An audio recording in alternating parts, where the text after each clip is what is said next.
नमस्कार, आपका स्वागत है। हिंदू धर्म में सभी देवी देवताओं में गणेश जी का प्रमुख स्थान है। गणेश जी को प्रथम पूजनीय देवता के रूप में भी पूजा जाता है, इसलिए उनके सामने किसी का भी वर्चस्व नहीं ठहर पाता।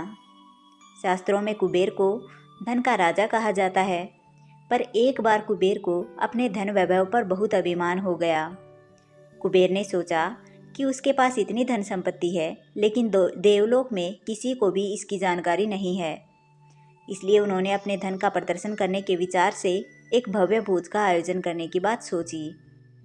इस भोज में तीनों लोकों के सभी देवी देवताओं को आमंत्रित किया गया। भगवान शिव कुबेर के इष्ट देवता थे, इसलिए भगवान शिव का आशीर्वाद लेने के लिए कुबेर कैलाश पर्वत पहुंच गए और भगवान शिव से कहने लगे, प्रभु, आज मैं सभी लोकों में सबसे ज़्यादा धनवान हूँ। यह सब आपकी कृपा से ही संभव हुआ है।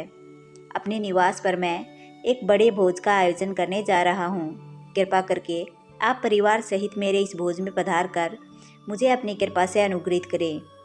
भगवान शिव को कुबेर में मौजूद अहंकार दिख गया, इसलिए भगवान शिव बोले, वत्स, मैं कहीं बाहर नहीं जाता।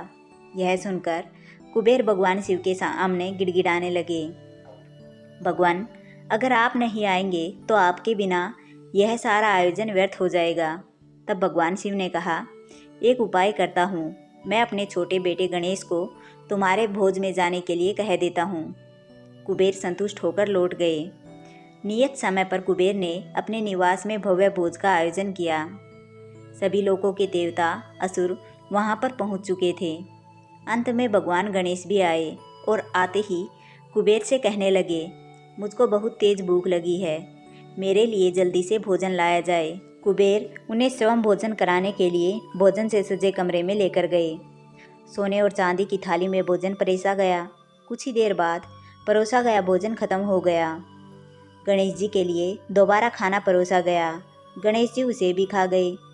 बार बार खाना परोसा जाता और क्षण भर में गणेश जी सारा भोजन चट कर जाते।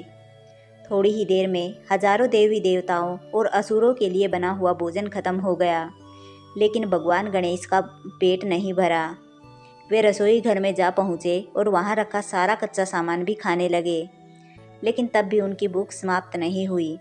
जब सभी खाद्य वस्तुएं समाप्त हो गई तो भगवान गणेश ने कुबेर से कहा, जब तुम्हारे इस भोज में मुझे खिलाने के लिए कुछ था ही नहीं, तो तुमने मुझे अपने भोज में न्योता क्यों दिया?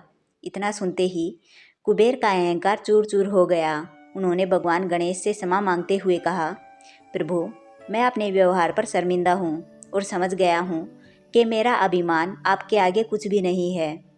मैं भोजन के बहाने सबको अपना धन वैभव दिखाना चाहता था। मुझ में घमंड आ गया था और मुझे अपनी भूल का पछतावा है प्रभु। इसके बाद भगवान गणेश शांत हो जाते हैं। अब कुबेर भगवान शिव से भी माफ़ी मांगने के लिए जाते हैं, तो भगवान शिव उन्हें कहते हैं कि कुबेर, तुम्हें धन को जन कल्याण के लिए खर्च करना चाहिए। तुम्हें ये धन जन कल्याण के लिए मिला है, अतः इसका उपयोग जन कल्याण के लिए ही करो। और भगवान शिव इतना कहते हुए कुबेर को माफ़ कर देते हैं। आशा करती हूँ आपको ये वीडियो पसंद आई होगी। अगर आपको ये वीडियो पसंद आई हो तो वीडियो को लाइक करें और चैनल को सब्सक्राइब करें। धन्यवाद।